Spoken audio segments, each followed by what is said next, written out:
দর্শক সবাই কেমন আছেন? আশা করি সবাই ভালো আছেন। এখন আছি আমি হরজতপুর হাটে, দেখতে পাচ্ছেন সুন্দর সুন্দর ঘোড়া। আপনারা ঘোড়ার দাম জানুন। এটা কত চাও ভাই? কত চাও? এটা কত চাও?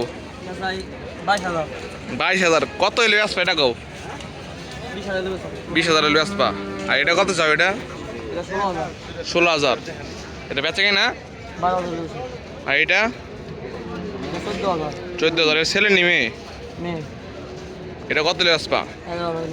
11,000। আর সাদারটা 18,000। কত এলে আসপা? 14,000। আর এটা 13,000। ছেলে নিমে কত এলে আসবে? এটা একদম 10,000। এটা পোলা এটা কত এলে আসপা? 7,000। এটা 6,000। 5,000। প্রতি শনিবার আটা হো? শনিবারে বুধবার হো না? প্রতি আটা হো। আচ্ছা ঠিক আছে।